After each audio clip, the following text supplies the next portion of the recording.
प्रभु जीसु ख्रीष्ट नाम रे आपण मान को समस्त को मो नमस्कार।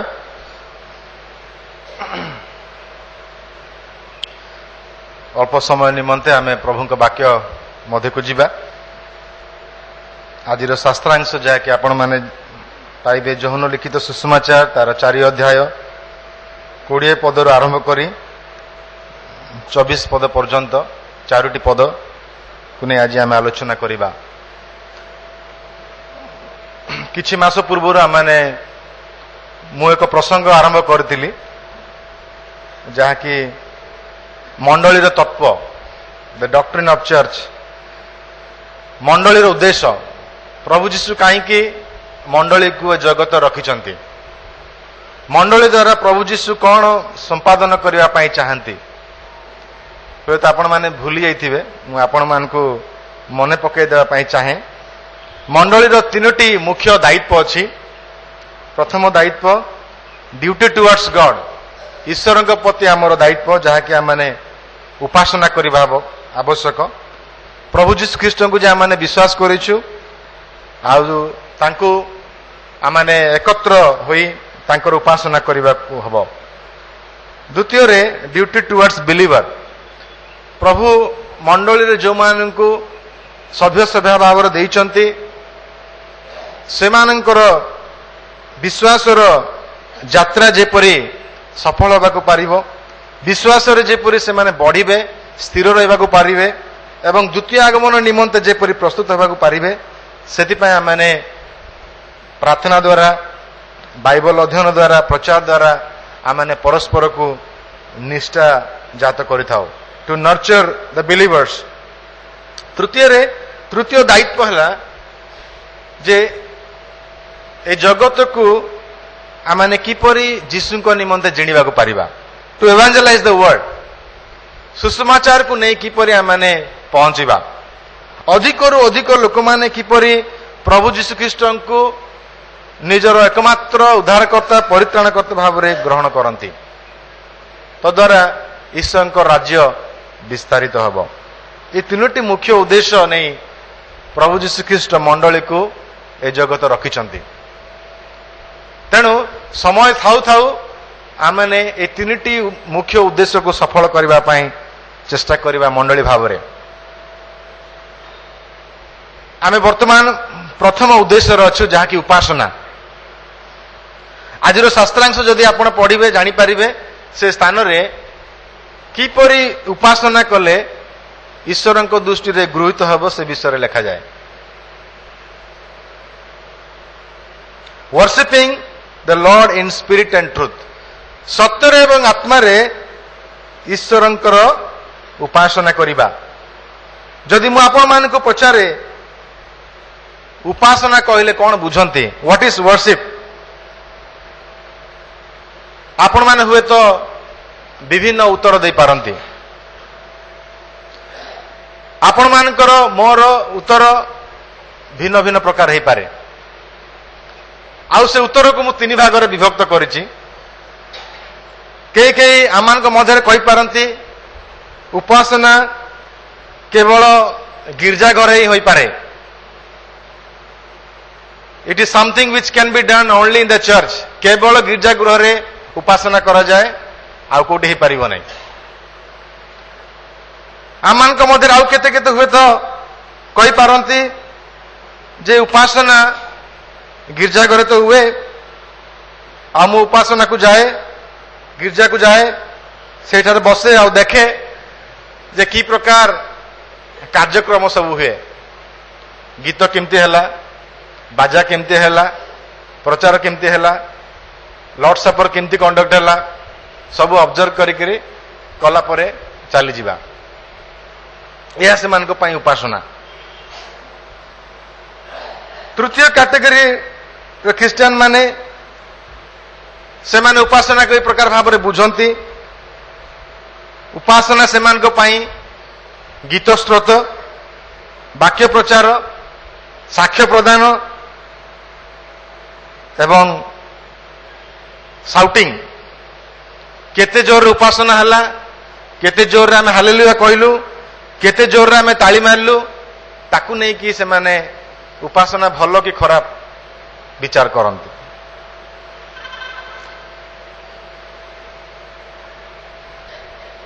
जो शास्त्रांश आम पाठ करूँ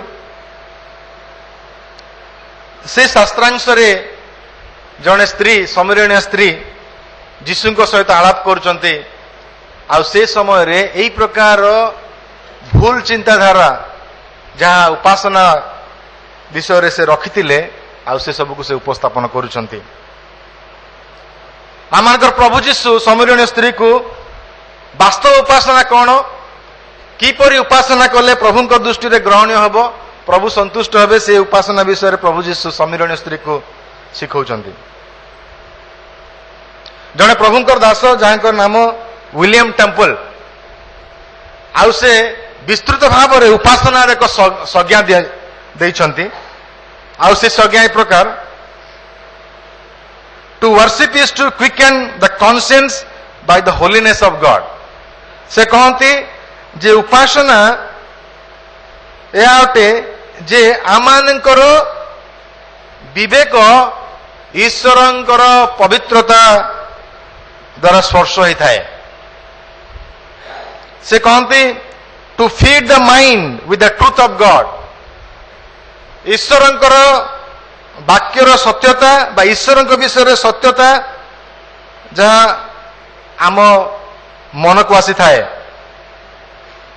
से कहले to purge the imagination by the beauty of God. ईश्वरंकर सौंदर्य द्वारा आमानकर चिंता को प्रक्षालन करिथाए उपासना। आ से कहती to open the heart to the love of God. उपासना समय रे ईश्वरंकर प्रेम को बुझिबा पय आमानकर हृदय को आमे उन्मुक्त करिथाउ। से कहले to devote the will to the purpose of God. निजर इच्छा को ईश्वरंकर इच्छा सहित सम्मिलित करिबा उपासना। एक सुंदर संज्ञा विलियम टेम्पल प्रभुंकर जन दास से दियंते। मु अति लंबा चौड़ा करी कहली ताकू जदि आमे सरल वाक्य रे कहिबा ताले ए प्रकार आमे कहि परिबा it is an act of honouring God. उपासना रे आमे ईश्वरन को समादर करिथाउ ईश्वरन को महिमान्वित करिथाउ कारण से होचंती एकमात्र योग्य परमेश्वर। आमे एही कथा स्वीकार करिथाउ जे आमानकर प्रशंसा आमानकर धन्यवाद आमानकर आराधना पाइबा पाई ईश्वर होचंती एकमात्र योग्य आउ केही नुहंती तांको छड़ा आउ केही नुहंती।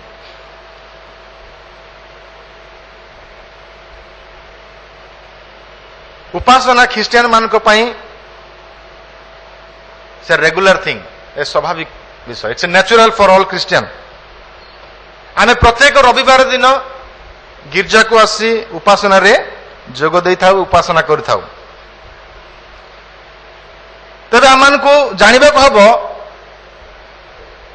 जे किपरि भाव रे आमे भूल माध्यम रे प्रभु को उपासना करि थाउ। अनेक लोग आसंती उपासना गृह को किंतु वास्तव उपासना करी से माने जानती नहीं। से फैक्ट भूल बुझंतु नहीं। कारण बाइबल रे तीन प्रकार उपासना विषय लिखाई जहाँकि भूल उपासना। प्रथम भूल उपासना होची वेन वर्शिप अनर्थक उपासना। आमाने उपासना करू सत किंतु ता अनर्थक वृथा। कहीं एपरी उपासना को वृथा अनर्थक उपासना बोली कहा जाए कारण ए उपासना केवल आमे मुखरु करिथाउ हृदय मनरु करि न थाउ। माथ्यू तार 15 अध्याय 7 रु 9 पद पढ़ंतु से स्थान रे आपण माने जानि परिबे जा माने अनेक समय रे ए प्रकार उपासना करिथाउ अनर्थक उपासना वृथा उपासना करिथाउ। केवल मुखरे आमे तांकर उपासना करू हृदय तांको ठारो अति दूर रे थाउ। द्वितीय उपासना भूल उपासना जहाँ की इग्नोरेंट वर्शिप अज्ञ उपासना, अशिक्षित उपासना, अर्थात वास्तव ईश्वर को न जानी न चिनी न ग्रहण करी उपासना। आमे समस्त सहित गीतर पाଳି धरले, समस्त सहित ताली बजेले, ता प्रकृत उपासना हुए नहीं। सेथिरे प्रभु गौरवान्वित हुअन्ति नहीं, कारण आमे तांको व्यक्तिगत भाव में न चिनी तांकर उपासना करुछु। It's an ignorant worship. प्रेरित पुस्तक 17 अध्याय 22 रु 23 पद आपण जदि पढ़िबे, से स्थान लिखा जाए, पाउल कहउचंती जे you are worshipping an unknown God, तुम्हें माने एक अजण ईश्वर को उपासना करुअछ। तेणु प्रकृत सत्य जीवित वास्तव ईश्वर को ईश्वर परिचय पाई तांकर उपासना करने को हब। So all worships are not true worship. तृतीय रे भूल उपासना होची will worship, WILL, will worship. Will worship कौन? आमे निजर ज्ञान रे निजर बुद्धि रे ईश्वर को रूप दौच। आमर चिंतार ईश्वर देखा ए प्रकार, ईश्वर देखा से प्रकार, ईश्वर रंग ए प्रकार, ईश्वर ज्ञान ए प्रकार। आम निज ज्ञान रे ईश्वर को आम रूप दौचु, ईश्वर को गठन करुचु, आमे डिसाइड करुचु, आमे निष्पत्ति नौचु ईश्वर आराधना किपरि हेबा उचित। That is our own way of worship. निजर ज्ञान उपरे आधार करी आमे तांकर उपासना करिया पई चेष्टा करता। What we like, what we think is right, जिमती आमे उपासना करिया पई चाहूचु सेही परि करिबा, निज इच्छा रे करिबा, निजर बुद्धि निजर ज्ञान उपरे आधार करी ईश्वर को उपासना करिबा। ईश्वर जे प्रकार उपासना चाहती से प्रकार उपासना नुहे। कलसियो तार 2 अध्याय 20 रु 23 पद। ए स्थान रे अनेक भाविले जे प्रकृत उपासना हैला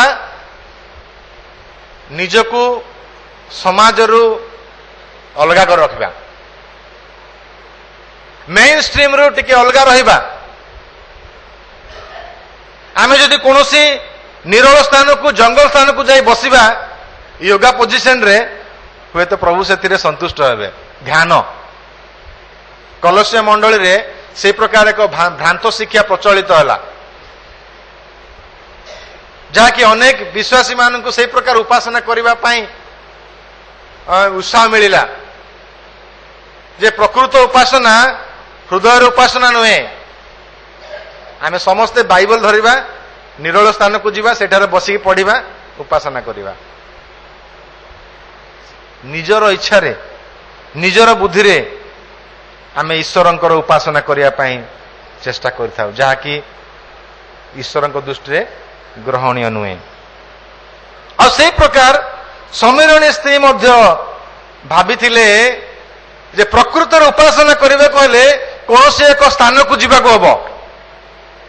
समीरणीय लोक मान एक पर्वत थिला जहा को गेरिजिम माउंट बोली कहा जाए। आउ से स्थान रे ही केवल से माने प्रभुंकर उपासना करथिले, आउ को स्थान रे नुहे। जिहुदी माने जेते बेले उपासना करथिले केवल जेरूसलेम रे से माने उपासना करथिले, कारण जेरूसलेम रे कोन थिला? मंदिर थिला। आउ अन्य को जगह उपासना करि परिबे।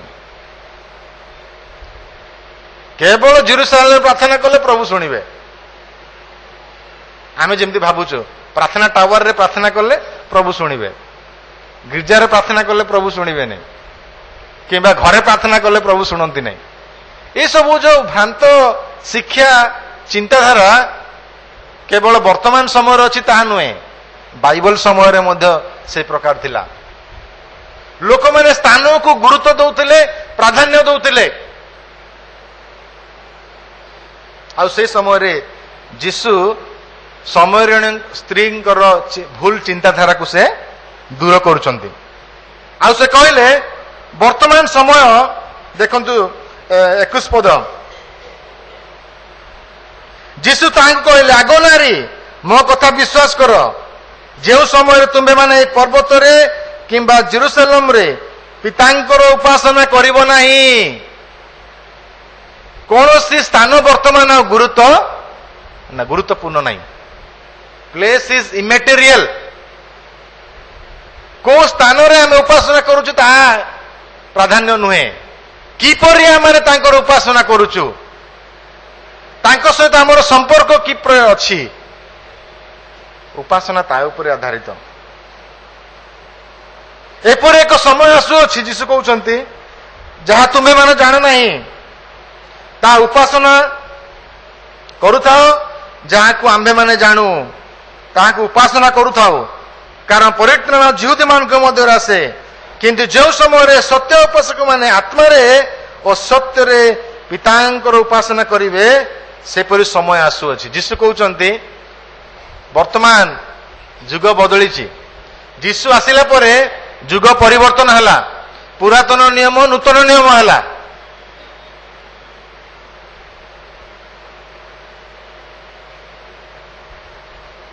ସମୟ ପରିବର୍ତ୍ତନ ହେଲା। ବ୍ୟବସ୍ଥା ଯୁଗରୁ ଅନୁଗ୍ରହ ଯୁଗ ଆସିଲା। ସେଥିପାଇଁ ଯୀଶୁ କହୁଛନ୍ତି, ମୁଁ କ୍ରୁଶରେ ମଲା ପରେ, ମୁଁ କ୍ରୁଶରେ କ୍ରୁଶାର୍ପିତ ହୋଇ ପରିତ୍ରାଣ ସାଧନ କଲା ପରେ କୌଣସି ସ୍ଥାନର ଆଉ ଗୁରୁତ୍ୱ ରହିବ ନାହିଁ। କେବଳ ଗୋଟିଏ ବିଷୟ ହବ। ଆଉ ସେ କହୁଛନ୍ତି, ଆତ୍ମାରେ ଏବଂ ସତ୍ୟରେ ଉପାସନା କରିବାକୁ ହବ। ଆଉ ସେ ସମୟ ବର୍ତ୍ତମାନ ମଧ୍ୟ ଉପସ୍ଥିତ ହୋଇଅଛି।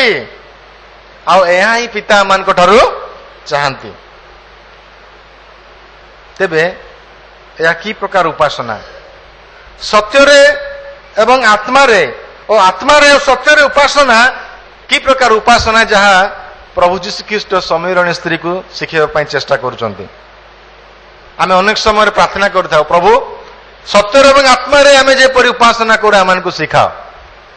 What do you mean by that? ସେଥିରେ ଆମେ କଣ ବୁଝୁ? ଆଉ ସମୀରଣୀ ସ୍ତ୍ରୀ ସେଦିନ ସେ କଣ ବୁଝିଥିବେ? ଆତ୍ମାରେ ଏବଂ ସତ୍ୟରେ ଉପାସନା କରିବା। ଆତ୍ମାରେ ଅର୍ଥାତ୍ ହୃଦୟର ସହିତ, ମନର ସହିତ, ପବିତ୍ର ଆତ୍ମାଙ୍କ ସହାୟତାରେ। ସତ୍ୟର ଅର୍ଥ ସତ୍ୟ ଈଶ୍ୱରଙ୍କୁ ଜାଣି, ଈଶ୍ୱରଙ୍କ ବିଷୟରେ ଯେଉଁ ସମସ୍ତ ସତ୍ୟତା ଅଛି ତାହା ଜାଣି ଈଶ୍ୱରଙ୍କୁ ଉପାସନା କରିବାକୁ ହେବ।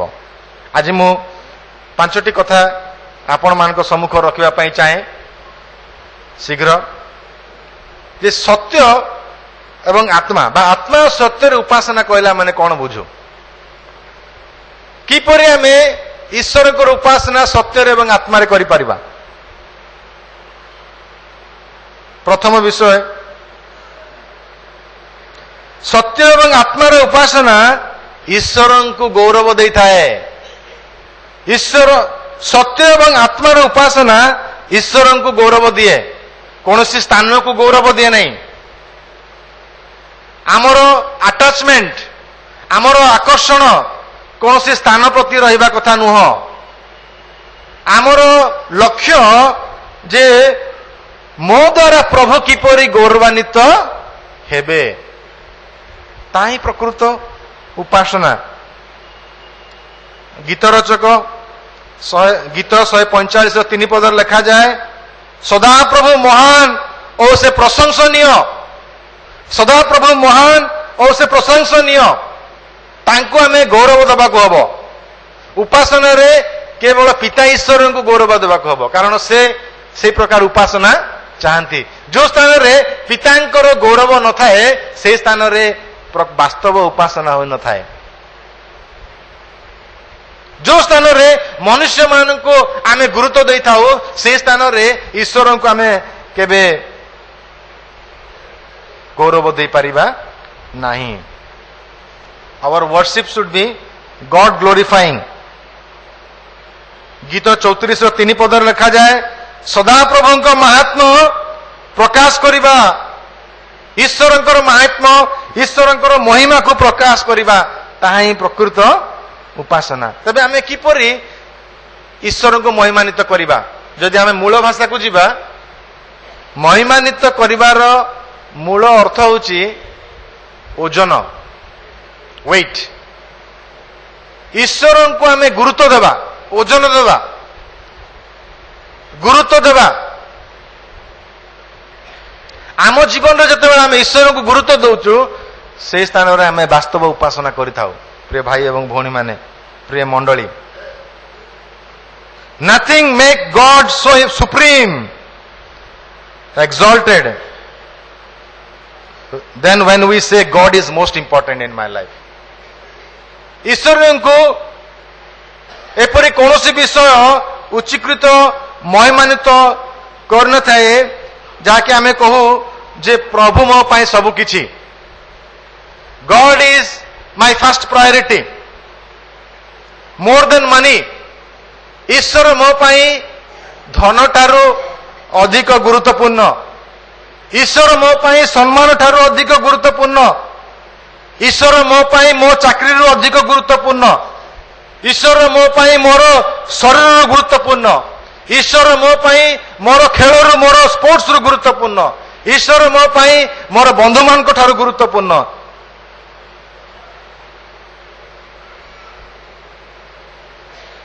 सेतिपाई मु ईश्वरंकर मुख अन्वेषण करिबी।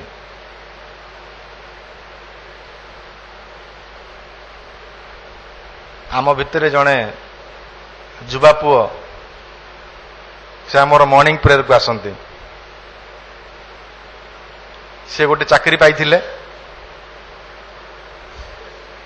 आउ से चाकरी चापरे से रविवार उपासना को आसी पार नथिले। किछि मास चेष्टा कले मैनेज करिया पई, मैनेज करि पारले नै, परिशेष से छाड़देले। मु पचारि कौन है ना पालक बाबू मुझे छाड़ी जे संडे मु आसी पारुनी।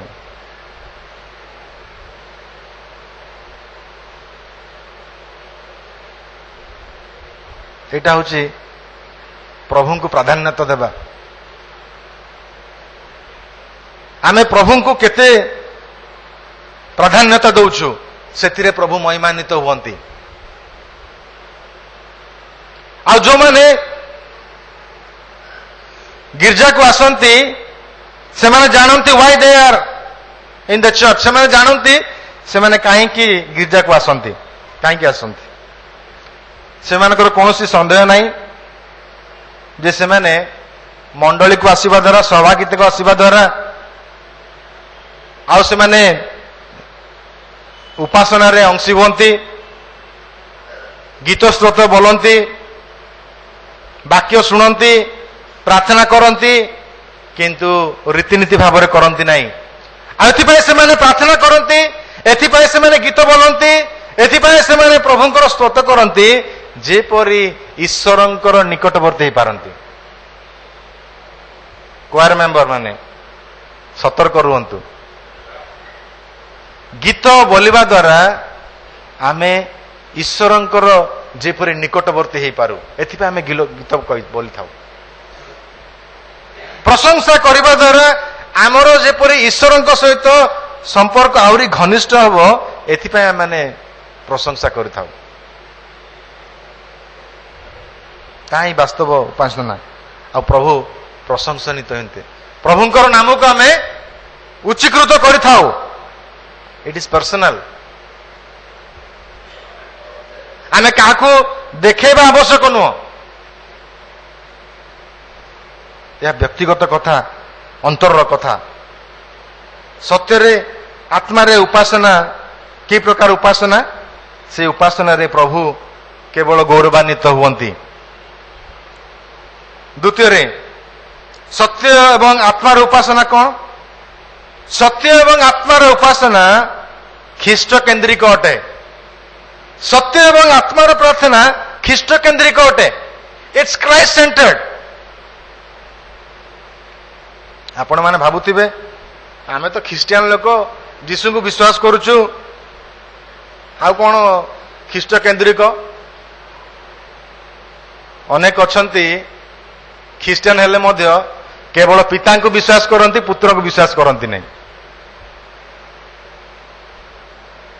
शुणिले कि ଅନେକ ଅଛନ୍ତି କେବଳ ପିତାଙ୍କୁ ବିଶ୍ୱାସ କରନ୍ତି, ପୁତ୍ରକୁ ବିଶ୍ୱାସ କରନ୍ତି ନାହିଁ। ସମୟ ଥିଲା ସେମାନେ ପିତାଙ୍କୁ ବିଶ୍ୱାସ କରୁଥିଲେ, ପୁତ୍ରଙ୍କୁ ବିଶ୍ୱାସ କରୁଥିଲେ, କିନ୍ତୁ କୌଣସି ପ୍ରକାର ଭ୍ରାନ୍ତ ଶିକ୍ଷା ସେମାନଙ୍କୁ ଆକ୍ରାନ୍ତ କରିଛି, ଆଉ ସେମାନେ ପୁତ୍ରଙ୍କ ଠାରେ ବିଶ୍ୱାସ କରନ୍ତି ନାହିଁ। ବି କେୟାରଫୁଲ ୟୁନିୟନ ଚର୍ଚ୍ଚ। ଆପଣଙ୍କର ଘରକୁ ମାଡ଼ି ଆସିବେ ଭ୍ରାନ୍ତ ଶିକ୍ଷକ ମାନେ, କହିବେ ଏଇ ଯୀଶୁ ଯୋଉ ଆସିକି କ୍ରୁଶରେ ମଲେ, ଇଟ୍ସ ନଟ୍ ଅ ରିଏଲ ଜିଜସ୍।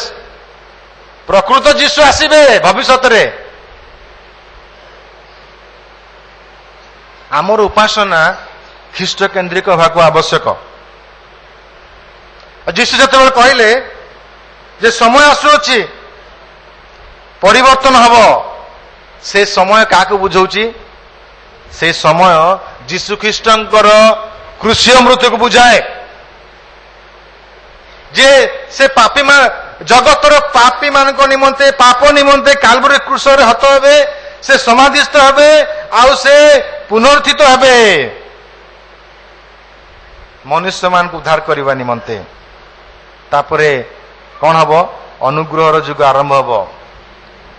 ଯୀଶୁ କହିଲେ ମୁଁ ପଥ ସତ୍ୟ ଜୀବନ, ମୋ ଦେଇ ଯିଏ ନ ଯିବ ସେ ପିତାଙ୍କ ନିକଟକୁ ଯାଇପାରିବ ନାହିଁ। ତେବେ ଆପଣ କିପରି ପିତା ଈଶ୍ୱରଙ୍କର ଉପାସନା କରିବେ ଯୀଶୁଙ୍କୁ ଛାଡ଼ି? ଆପଣମାନଙ୍କୁ ବାଇବଲ ବଦଳାଇବାକୁ ପଡିବ। ଯୀଶୁ କହିଲେ ମୋ ଛଡା ତୁମେ ପିତାଙ୍କ ନିକଟକୁ ଯାଇପାରିବ ନାହିଁ। ମୋ ଛଡା ଅର୍ଥାତ୍ ମୋ ଛଡା ତୁମେ ପିତାଙ୍କ ନିକଟରେ ପ୍ରାର୍ଥନା କରିପାରିବ ନାହିଁ, ମୋ ଛଡା ତୁମେ ପିତାଙ୍କୁ ପ୍ରଶଂସା କରିପାରିବ ନାହିଁ, ମୋ ଛଡା ତୁମେ ପିତାଙ୍କୁ ଗୌରବ ଦେଇପାରିବ ନାହିଁ। ଯଦି ଆମେ ପିତା ଈଶ୍ୱରଙ୍କୁ ମହିମା ଦେବା ପାଇଁ ଚାହୁଁଛୁ, ଉପାସନା ବାସ୍ତବ ଉପାସନା କରିବା ପାଇଁ ଚାହୁଁଛୁ, ତାହେଲେ ଖ୍ରୀଷ୍ଟ କେନ୍ଦ୍ରିକ ହେବାକୁ ହବ। ଆଉ ଯୋଉମାନେ ବର୍ତ୍ତମାନ ଡକ୍ଟ୍ରିନକୁ ଚେଞ୍ଜ କରିଛନ୍ତି, ସେମାନେ ଆଉ ଲର୍ଡ ସପରରେ ବିଶ୍ୱାସ କରୁନାହାନ୍ତି। ମନେ ରଖନ୍ତୁ, ଦିନ ଆସିବ ପ୍ରଚାରକ ମାନେ କହିବେ ଆଉ ଏ ପ୍ରଭୁ ବସ ଦରକାର ନାହିଁ। କାହିଁକି ଦରକାର ନାହିଁ? ସେମାନେ ଯୀଶୁଙ୍କ ମୃତ୍ୟୁରେ ବିଶ୍ୱାସ କରୁଥିଲେ, ବନ୍ଦ କରିଦେଲେ, ଆଉ ବିଶ୍ୱାସ କରୁନାହାନ୍ତି। ତେଣୁ ଲର୍ଡ ସପରର ଆବଶ୍ୟକ ନାହିଁ, ବାପ୍ଟିଜମର ଆବଶ୍ୟକ ନାହିଁ। ଆମେ ଯଦି ଆମ ବିଶ୍ୱାସରୁ ଯୀଶୁଙ୍କୁ ବାହାର କରିଦେବା, ନା ଡୁବନ ଦରକାର, ନା ପ୍ରଭୁ ଭୋଜର ଅଂଶୀ ହେବା ଦରକାର। ଉପାସନା କରିବା ପାଇଁ କୌଣସି ବିଲ୍ଡିଂର ଆବଶ୍ୟକତା ନାହିଁ। ଉପାସନା କରିବା ପାଇଁ କୌଣସି ଯାଜକର ଆବଶ୍ୟକତା ନାହିଁ, କୌଣସି ସାକ୍ରିଫାଇସ୍ ବଳିର ଆବଶ୍ୟକତା ନାହିଁ। କେବଳ ପ୍ରଭୁ ଯୀଶୁ ଖ୍ରୀଷ୍ଟଙ୍କୁ ହୃଦୟରେ ଗ୍ରହଣ କରିବାକୁ ହବ। ଯୀଶୁଙ୍କର ଆବଶ୍ୟକତା ଅଛି, କାରଣ ଯୀଶୁଙ୍କ ବିନା ଆମେ ପିତା ଈଶ୍ୱରଙ୍କ ଆଡକୁ ଉର୍ଦ୍ଧ୍ୱ ଦୃଷ୍ଟି କରିପାରିବା ନାହିଁ। ତେଣୁ ଆମର ଉପାସନା ଖ୍ରୀଷ୍ଟ କେନ୍ଦ୍ରିକ ହେବା ଆବଶ୍ୟକ, କ୍ରୁଶ କେନ୍ଦ୍ରିକ ହେବା ଆବଶ୍ୟକ। ଯଦି ଯୀଶୁଙ୍କ ବିନା ଆମେ ଈଶ୍ୱରଙ୍କର ମହିମା କରିବା ପାଇଁ ଚେଷ୍ଟା କରିବା, ଉପାସନା କରିବା ପାଇଁ ଚେଷ୍ଟା କରିବା, ତାହେଲେ ତାହା ସତ୍ୟ ଏବଂ ଆତ୍ମାର ଉପାସନା ହବ ନାହିଁ। ପ୍ରିୟମାନେ ମନେ ରଖନ୍ତୁ, ଉପାସନା ସମୟରେ ଆମେ ଯୀଶୁଙ୍କର ସେଇ କ୍ରୁଶୀୟ ମୃତ୍ୟୁକୁ ସ୍ମରଣ କରିବାକୁ ହବ। ଯୋଉ ଉପାସନାରେ ଯୀଶୁଙ୍କର ସେଇ ବଳିକୁ ସ୍ମରଣ କରା ନଯାଏ, ତା ଉପାସନା ନୁହେଁ। ଯୋଉ ଉପାସନାରେ ଯୀଶୁ ଯେ ମୋ ପାପ ପାଇଁ ମଲେ, ଏହି ସତ୍ୟତାକୁ ଆମେ ମୁଖରେ ପ୍ରକାଶ କରିବା ନାହିଁ, ତା ପ୍ରକୃତ ଉପାସନା ନୁହେଁ। ଆଉ ଟିକେ ପ୍ରାଞ୍ଜଳ ଭାବରେ ମୁଁ କହିଦିଏ, ଆଦ୍ୟ ମଣ୍ଡଳୀରେ ପ୍ରତ୍ୟେକ ଥର ଯେତେବେଳେ ସେମାନେ ଏକତ୍ରିତ ହଉଥିଲେ, କଣ କରୁଥିଲେ? ଆଦ୍ୟ ମଣ୍ଡଳୀରେ, ଜେରୁସାଲେମ ମଣ୍ଡଳୀରେ ସେମାନେ ଯେତେ ଥର ଘରେ ଘରେ ଉପାସନା କରୁଥିଲେ, କଣ ହଉଥିଲା? ରୁଟି ଭାଙ୍ଗୁଥିଲେ।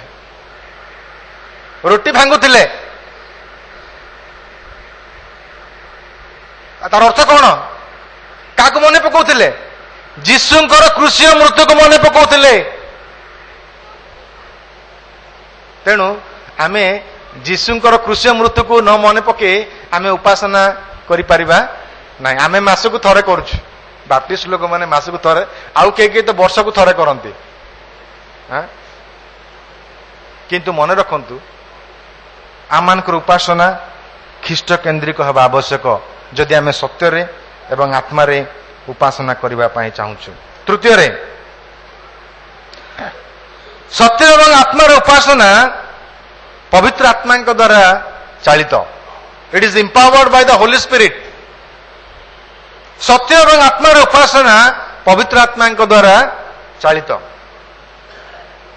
पवित्र आत्मा भूमिका जन विश्वास जीवन अति गुरुत्वपूर्ण, अति गुरुत्वपूर्ण जानिबा दरकार। आमे जीसु को एथि विश्वास कलु जेहेतु पवित्र आत्मा ईश्वर आम हृदय कार्य करी विश्वास जागृत कले। जो विश्वास आमे जीसु को विश्वास करचु से विश्वास आमर नहीं।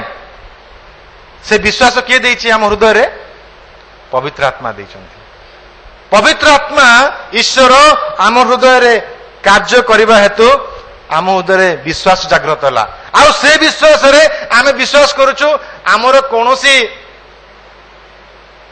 रोल नहीं, भूमिका नहीं परित्राण रे। आमे बेले बेले कहू जे हमको विश्वास करबा को हबो, से विश्वास मोद आमर नहीं। से विश्वास पवित्र आत्मा आम ठारे जागृत करंती। We can do nothing for salvation. परित्राण पाइबा पई आमे किछि करि परिबा नहीं, आमर कोनोसी क्षमता नहीं। इवन विश्वास करिबार क्षमता मध्य नहीं। से क्षमता मध्य पवित्र आत्मा दियंती। एफिसियो तार 2 अध्याय 1 पद लिखा जाए, होली स्पिरिट पवित्र आत्मा आमानकर हृदय रे कार्य कले। से आमानकर आमानको पुनर्जन्म देले। पवित्र आत्मा आमानको पुनर्जन्म देले। पवित्र आत्मा आमानको नुआ जीवन देले। पवित्र आत्मा तांकर वाक्यर सत्यता आमानको सिखेले। आउ से पवित्र आत्मा द्वारा आमे वास्तव उपासना करि परिबा। पवित्र आत्मा को छाड़ी तांकर बिना आमे सत्यता बुझी परिबा नहीं, आमे विश्वास मध्य करि परिबा नहीं। तेणु आमर उपासना आत्मा द्वारा परिचालित होबाक हबो। आमर एही प्रार्थना, आमे एही प्रार्थना करे आसीबा बसिबा, पवित्र आत्मा ईश्वर मते तुमे साहाय्य कर, मते तुमे साहाय्य कर जेपरि आमर आत्मा तांकर सहित सम्मिलित होई आमे वास्तव रे प्रभुंकर उपासना करि परिबा, सत्य एवं आत्मा रे उपासना करि परिबा। We can never understand the truth of the scripture without the help of the Holy Spirit. पवित्र आत्मा कर सहायता बिना आमे तांकर वाक्यर निगूढ़ तत्व बुझी परिबा नहीं, वाक्यर सत्यता ग्रहण करि परिबा नहीं। सेति पई प्रिय माने सत्य एवं आत्मा रे उपासना आत्मांकर सहायता रे करा जाई थाए। आमे निजे निजे जदि उपासना करिबा पई चेष्टा करिबा विफल हवा। सेति पई आसु आमे पवित्र आत्मांकर पूर्णता निमंते सर्वदा प्रार्थना करिबा आ तांको ठारे एक समर्पित जीवन काटिबा। चतुर्थ रे सत्य एवं आत्मा रे उपासना बाइबल भित्तिक अटे। सत्य एवं आत्मा रे उपासना बाइबल भित्तिक अटे बा वाक्य रे सिक्त अटे। से बाइबल सैचुरेटेड वाक्य भित्तिक अटे, बाइबल भित्तिक अटे। ईश्वर बाइबल रो ईश्वर को जदि आमे गौरवान्वित करिया पई चाहिबा, उपासना करिया पई चाहिबा, ताले बाइबल अनुसार करिबा, निज अनुसार हे परिबोनी। God must be worshipped in God's way. ईश्वरंकर आराधना ईश्वरंकर वाक्य अनुसार हेबा दरकार।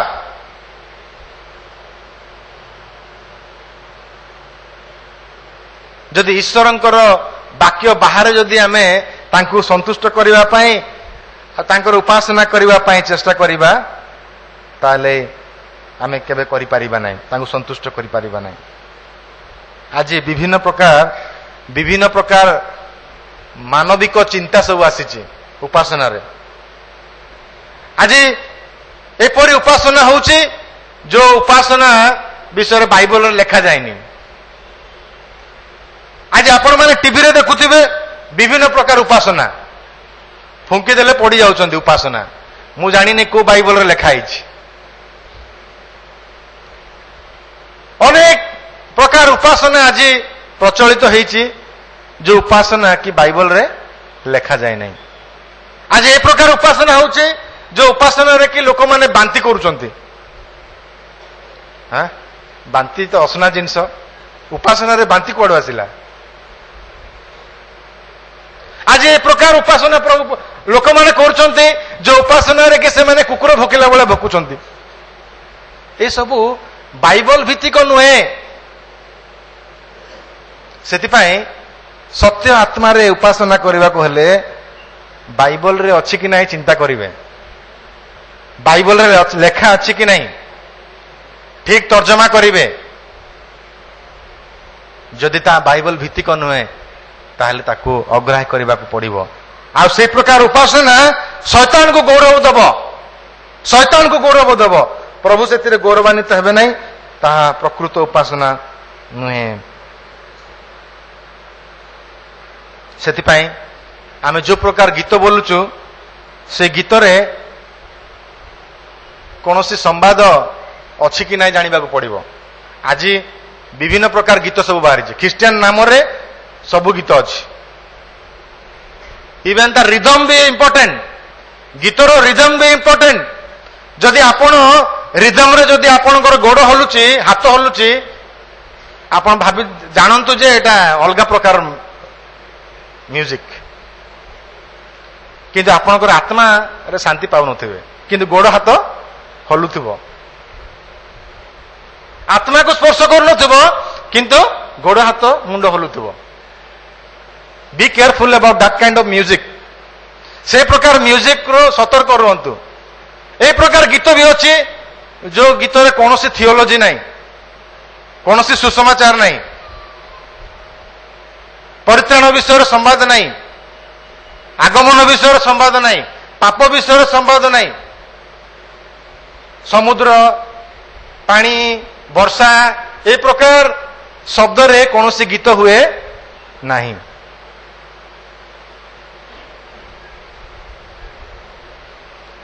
लिरिक्स से प्रकार गीत को आम को रिजेक्ट करने को पड़ो। तेणु गीत बाछिबा समय आपण परीक्षा करंतु ए गीत मंडली को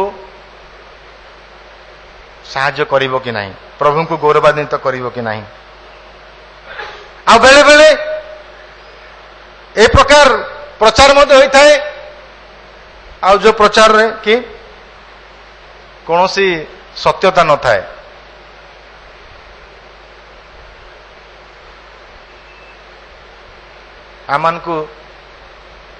आमानकर समय आसीची कठिन हवा पाई, स्ट्रांग हवा पाई, सतर्क हवा पाई। तेणु आमर गीत, आमर प्रार्थना, आमर वाक्य प्रचार सबुकिछि बाइबल संगत हवा को आवश्यक। मन रखंतु इवेन प्रार्थना, आमर प्रार्थना मध्य बाइबल भित्तिक हवा आवश्यक। आम निज इच्छा रे निज शब्द आम व्यवहार करि परिबा नै, प्रभुंकर वाक्य अनुसार प्रार्थना करबा को पड़िबो। पंचम रे सत्य आत्मार उपासना कौन? सत्य आत्मार उपासना मंडली रे निष्ठा एवं वृद्धि आणे। मंडली रे निष्ठा आणे, मंडली रे वृद्धि आनी थाए। Worship is not what we do on Sunday. उपासना केवल रविवार दिन आमे करू ताहा नुहे। आमे भाबू ताहले भूल। केवल रविवार दिन उपासना हुए ताहले भूल। मंडे मध्य आसंतु। We should do it every day. प्रत्येक दिन आमे ईश्वर उपासना करने को हब।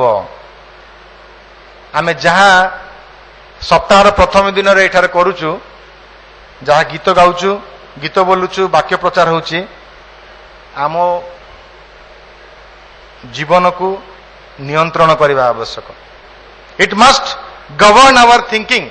आमर चिंताधारा को बदलैवा को हब, परिवर्तन करे, आमर कर्म कार्य को परिवर्तन करे, आमर जीवन को परिवर्तन करे। यह जदि हो नहीं समस्या अच्छी। मन रखंतु जदि आमर उपासना रे आमर चिंताधारा बदलू नहीं, जदि आमर उपासना आमर कार्य बदलू नहीं, उपासना जदि आमर चालीचलन जीवन परिवर्तन हो नहीं, ताहले उपासना किछि समस्या अछि। Our worship should edify. आमर उपासना आमको आत्मिक भाव शिक्षित कराए, आमर उपासना आमान को सक्षम कराए, आमर उपासना आमान को उत्साह दिए। कौन पाई? टू कैरी द गॉस्पेल, सुसमाचार नबा पाई। आमर उपासना ईश्वरंकर उपस्थिति रे आनंद करबा पाई शिखै थाए। आमर उपासना प्रभुंकर गौरव निमंते बंचिबा पाई आग्रह देई थाए। ता होची प्रकृत सत्य एवं आत्मा रे उपासना। प्रभु आमान को साहाय्य करंतु, प्रभु आमान कथा कहंतु, जेपरि आमे सत्य रे एवं आत्मा रे प्रभुंकर उपासना करू, तांकर गौरव निमंते। ख्रीष्ट केंद्रिक उपासना, आत्मा द्वारा चालित उपासना, वाक्य भित्तिक उपासना मंडली रे निष्ठा एवं वृद्धिजात करने उपासना।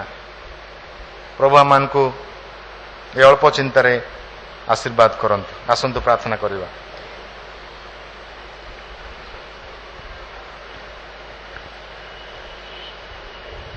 स्वर्गीय पिता, आमे तुम प्रशंसा करुछु, तुम गौरव करुछु, कारण तुम्हें प्रशंसनीय, तुम्हें पराक्रमी परमेश्वर। प्रभु आमान स्थान रे केवल तुम नाम को उच्चीकृत करने पाई उपस्थित। प्रभु आम जीवन रे तुमको प्रथम स्थान देवा पाई, तुमको प्राधान्य देवा पाई आमान को शिखाओ।